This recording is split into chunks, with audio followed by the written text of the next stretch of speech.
بسم الله الرحمن الرحيم. ألف لام را، تلك آيات الكتاب المبين. إنا أنزلناه قرآنا عربيا لعلكم تعقلون. نحن نقص عليك أحسن القصص بما أوحينا إليك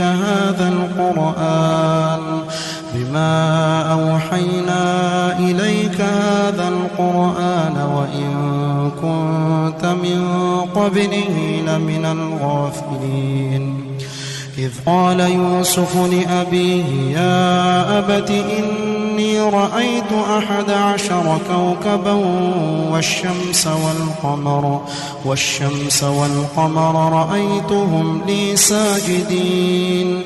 قال يا بني لا تقصص رؤياك على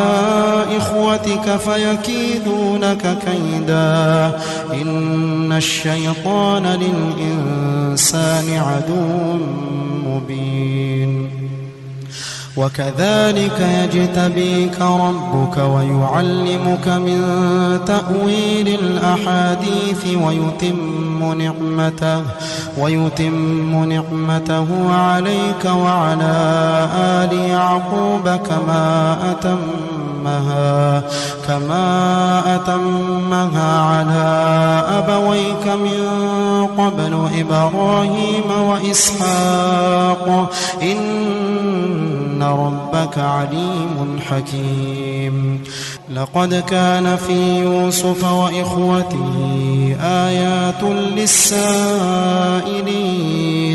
إذ قالوا ليوسف وأخوه أحب إلى أبينا منا ونحن عصبة إن أبانا لفي ضلال مبين.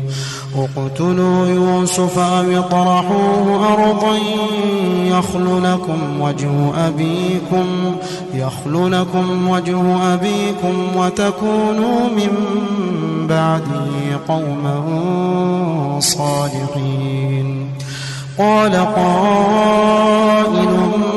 منهم لا تقتلوا يوسف وألقوه في غيابة الجب يلتقطوا بعض السيارة إن كنتم فاعلين. قالوا يا أبانا ما لك لا تأمنا على يوسف وإنا له لناصحون. أرسله معنا غدا يرتع ويلعب وإنا له لحافظون.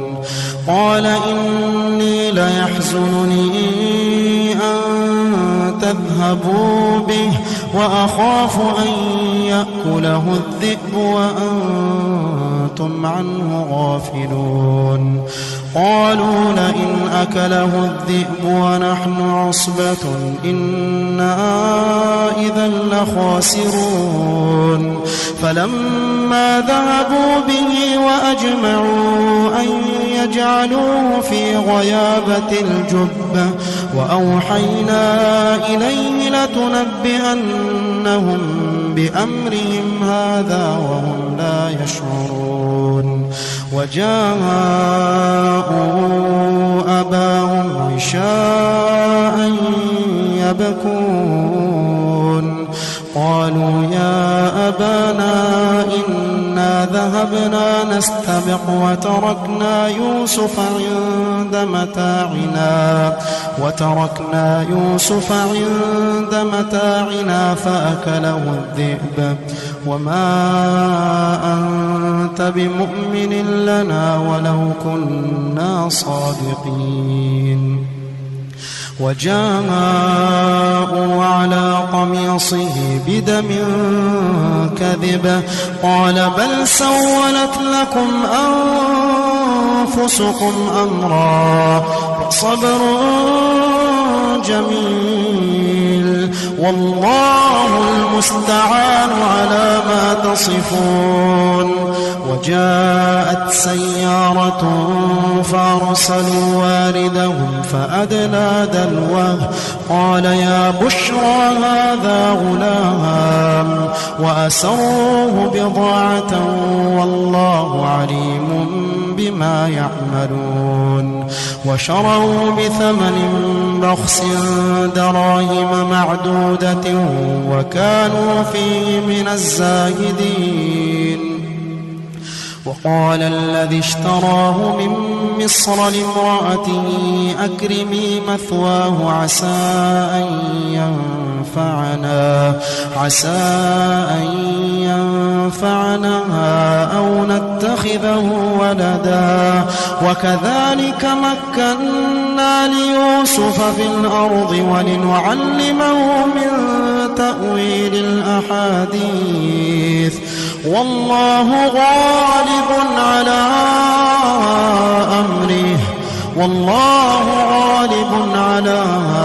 أمره ولكن أكثر الناس لا يعلمون. ولما بلغ أشده آتيناه حكما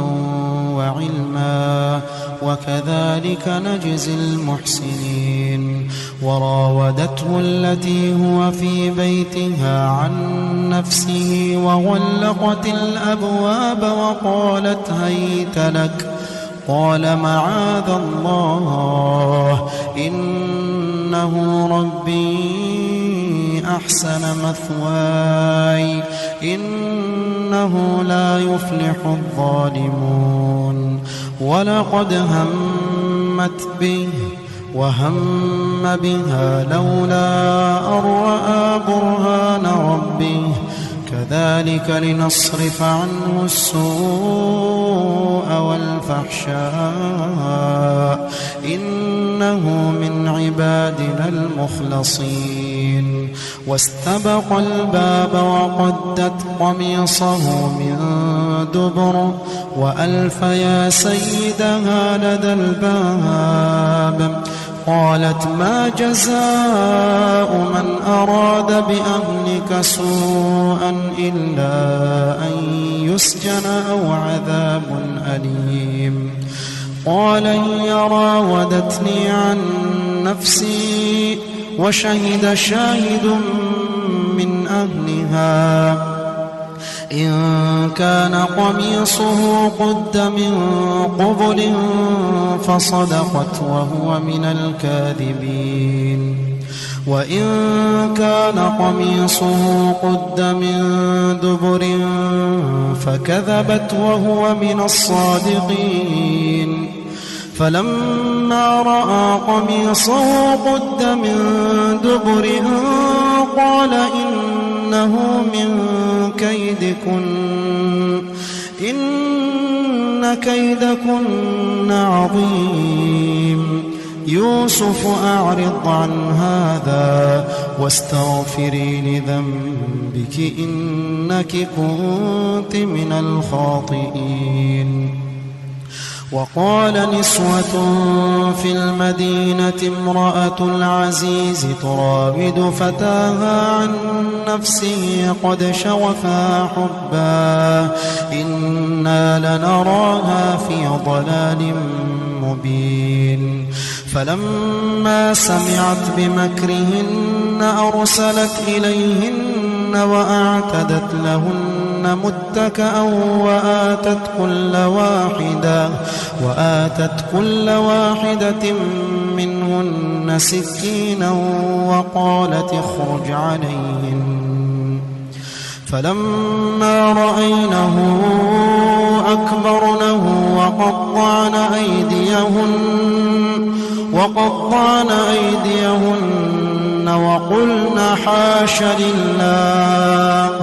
وقلن حاش لله ما هذا بشرا إن هذا إلا ملك كريم.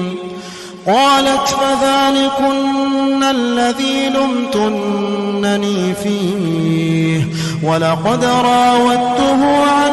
نفسه فاستعصم ولئن لم يفعل ما آمره ليسجنن وليكون من الصاغرين قال رب السجن أحب إلي مما يدعونني إليه وإلا تصرف عني كيدهن أصب إليهن وأكن من الجاهلين فاستجاب له ربه فصرف عنه كيدهن إنه هو السميع العليم ثم بدا لهم من بعد ما رأوا الآيات ليسجننه حتى حين ودخل معه السجن فتيان قال أحدهما إني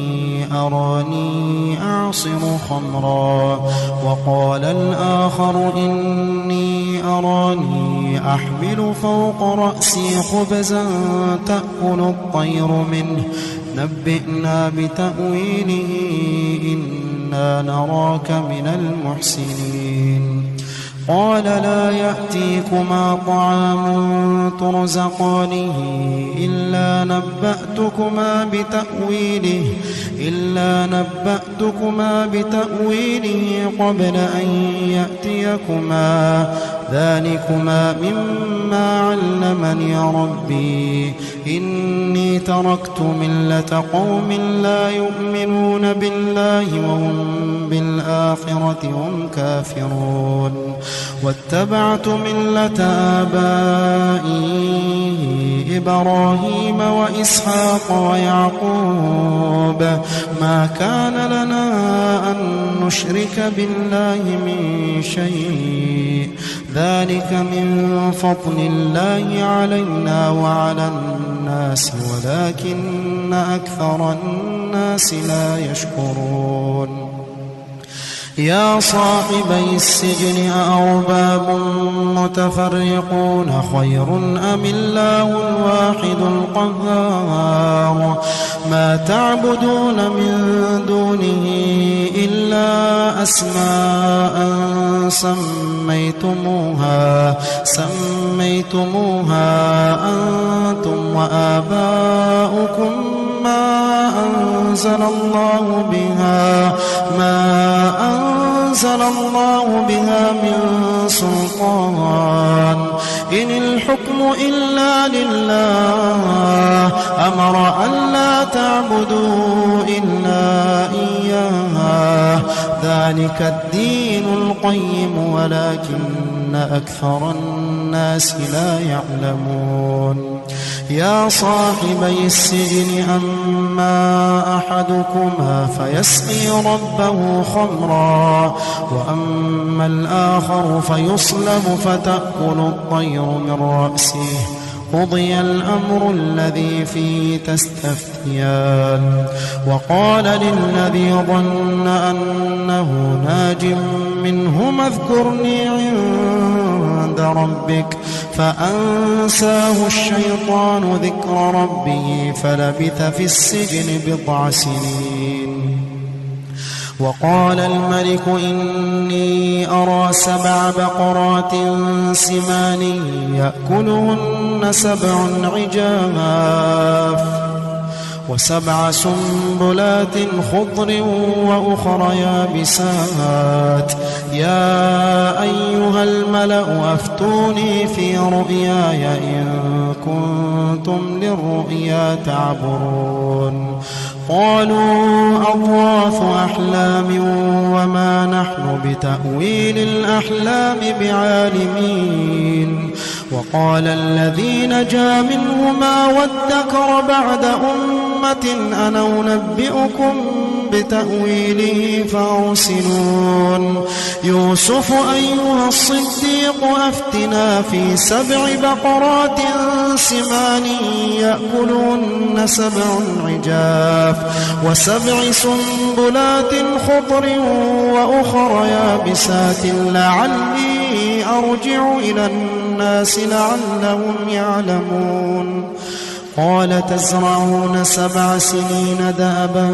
فما حصدتم فذروه في سنبله إلا قليلا مما تأكلون ثم يأتي من بعد ذلك 7 شداد يأكلن ما قدمتم لهن إلا قليلا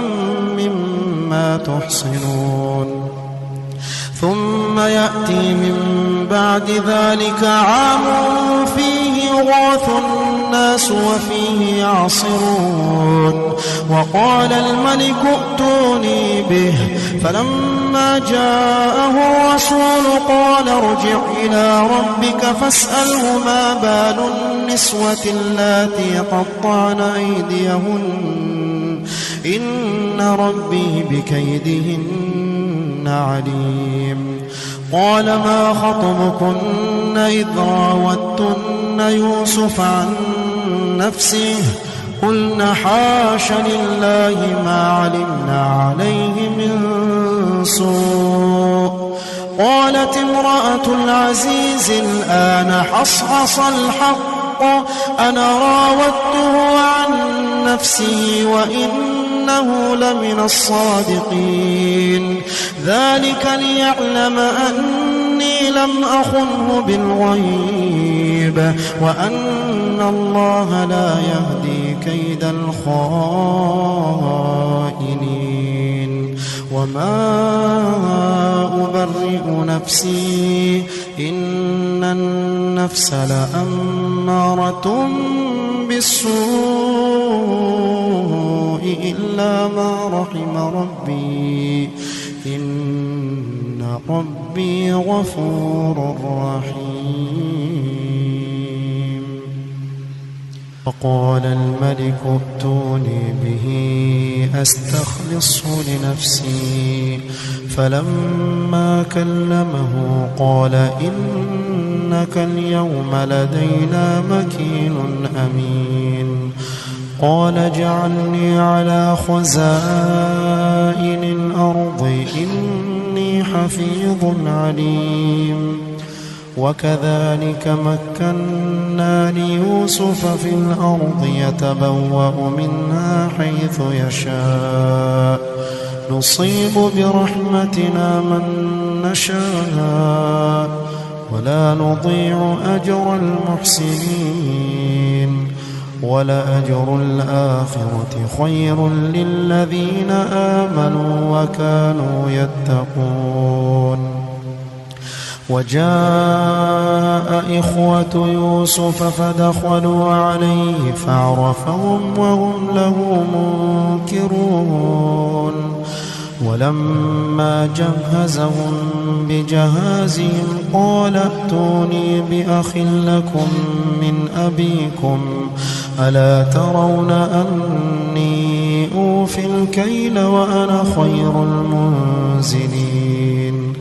فإن لم تأتوني به فلا كيل لكم عندي ولا تقربون قالوا سنراود عنه أباه وإنا لفاعلون وقال لفتيانه جعلوا بضاعتهم في رحالهم لعلهم يعرفونها إذا انقلبوا إلى أهلهم لعلهم يرجعون فلما رجعوا إلى أبيهم قالوا يا أبانا منع منا الكيل فأرسل معنا أخانا نكتل وإنا له لحافظون قال هل آمنكم عليه إلا كما أمنتكم على أخيه من قبل فالله خير حافظا وهو أرحم الراحمين ولما فتحوا متاعهم وجدوا بضاعتهم ردت إليهم قالوا يا أبانا ما نبغي هذه بضاعتنا ردت إلينا ونمير أهلنا ونحفظ أخانا ونزداد كيل بعير ذلك كيل يسير قال لن أرسله معكم حتى تؤتون موثقا من الله لتأتونني به إلا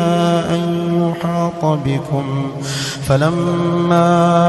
آتوا موثقهم قال الله على ما نقول وكيل وقال يا بني لا تدخلوا من باب واحد وادخلوا من أبواب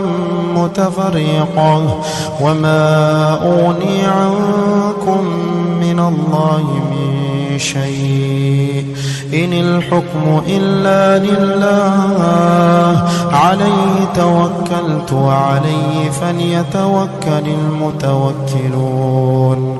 ولما دخلوا من حيث أمرهم أبوهم ما كان يغني عنهم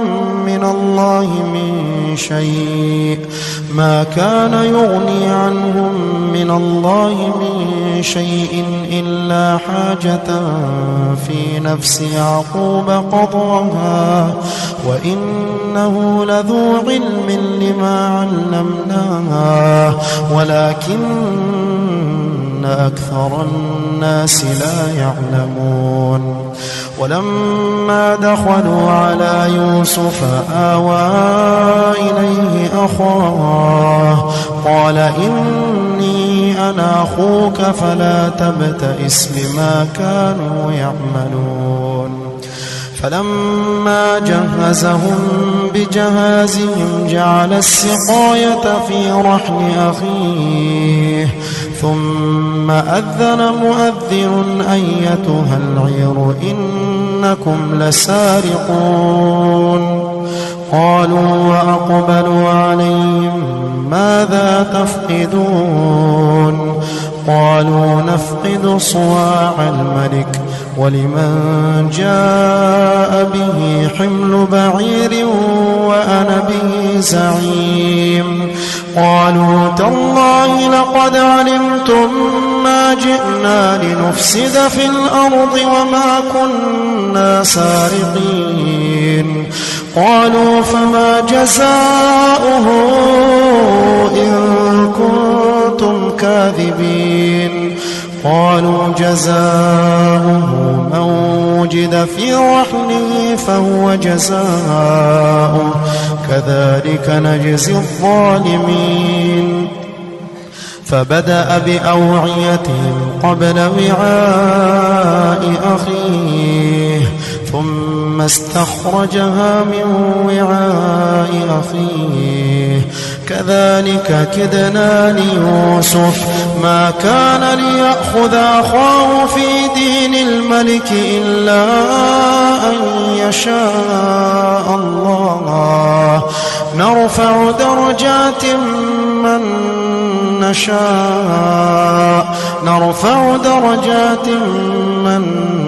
نشاء وفوق كل ذي علم عليم قالوا إن يسرق فقد سرق أخ له من قبل فأسرها يوسف في نفسه ولم يبدها لهم قال أنتم شر مكانا والله أعلم بما تصفون قالوا يا أيها العزيز إن له أبا شيخا كبيرا فخذ أحدنا مكانه إنا نراك من المحسنين قال معاذ الله أن نأخذ إلا من وجدنا متاعنا عنده إنا إذا لظالمون فلما استيئسوا منه خلصوا نجيا قال كبيرهم ألم تعلموا أن أباكم قد أخذ عليكم موثقا من الله ألم تعلموا أن أباكم قد أخذ عليكم موثقا من الله ومن قبل ما فرطتم في يوسف فلن أبرح الأرض حتى يأذن لي أبي أو يحكم الله لي وهو خير الحاكمين ارجعوا إلى أبيكم فقولوا يا أبانا إن ابنك سرق وما شهدنا إلا بما علمنا وما كنا للغيب حافظين واسأل القرية التي كنا فيها والعير التي أقبلنا فيها وإنا لصادقون قال بل سولت لكم أنفسكم أمرا فصبر جميل عسى الله أن يأتيني بهم جميعا إنه هو العليم الحكيم وتولى عنهم وقال يا أسفا على يوسف وتولى عنهم وقال يا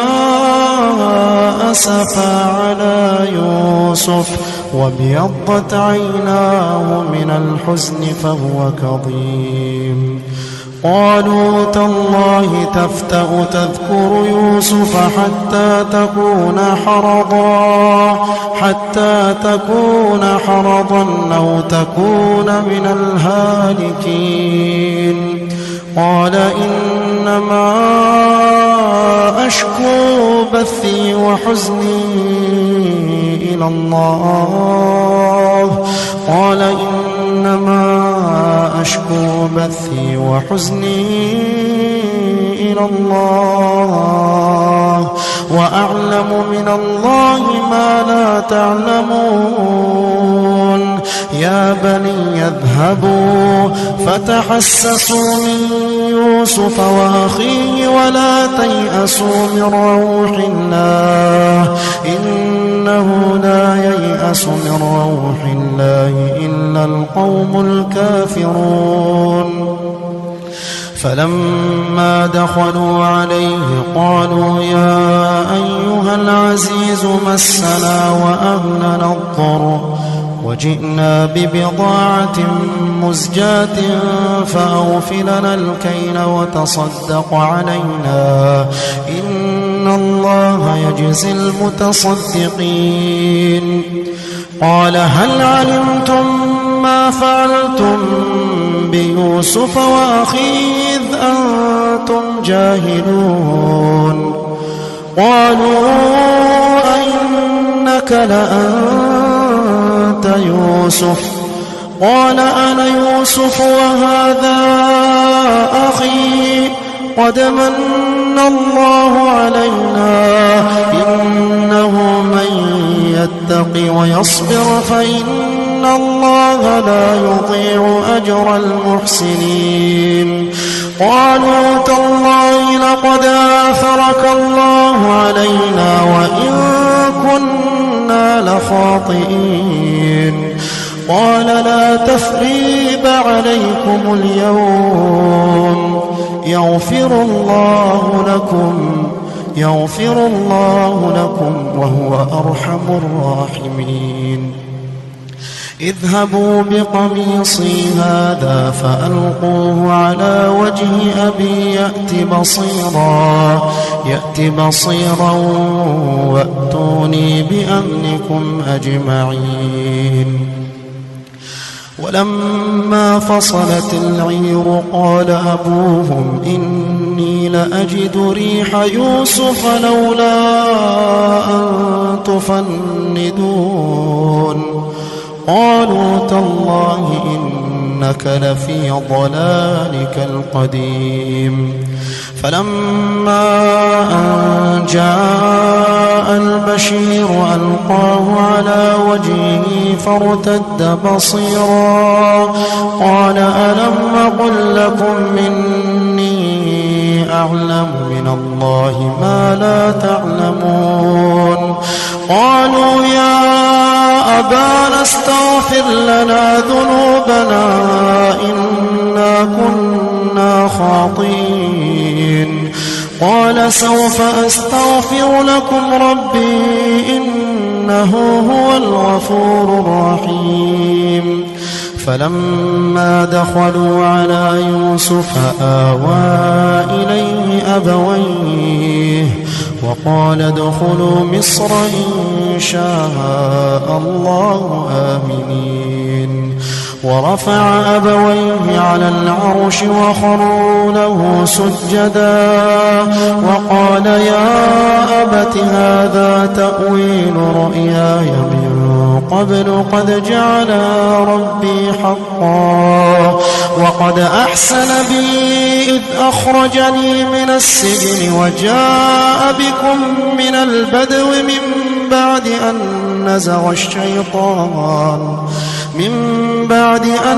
نزغ الشيطان بيني وبين إخوتي إن ربي لطيف لما يشاء إنه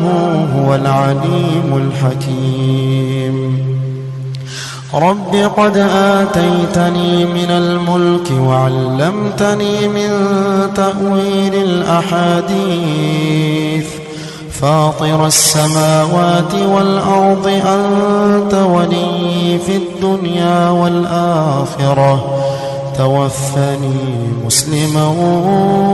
وألحقني بالصالحين.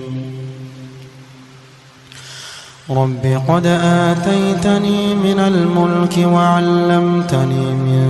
تأويل الأحاديث فاطر السماوات والأرض أنت ولي في الدنيا والآخرة توفني مسلما وألحقني بالصالحين. ذلك من أنباء الغيب نوحيه إليك وما كنت لديهم إذ أجمعوا أمرهم وهم يمكرون. وما أكثر الناس ولو حرصت بمؤمنين وما تسألهم عليه من أجر إن هو إلا ذكر للعالمين. وكأي من آية في السماوات والأرض يمرون عليها وهم عنها معرضون وما يؤمن أكثرهم بالله إلا وهم مشركون. أفأمنوا أن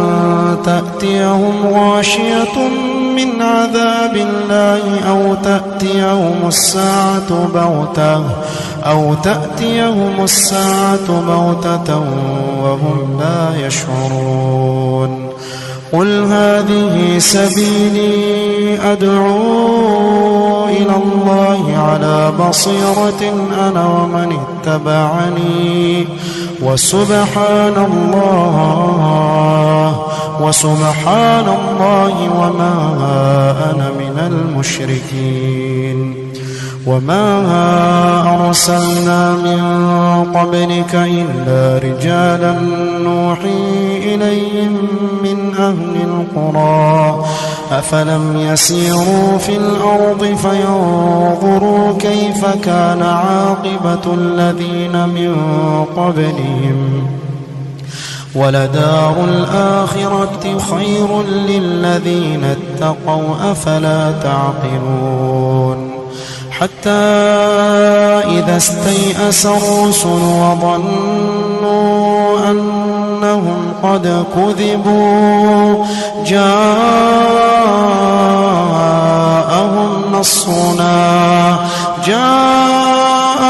نصرنا فنجي من نشاء ولا يرد بأسنا عن القوم المجرمين لقد كان في قصصهم عبرة لأولي الألباب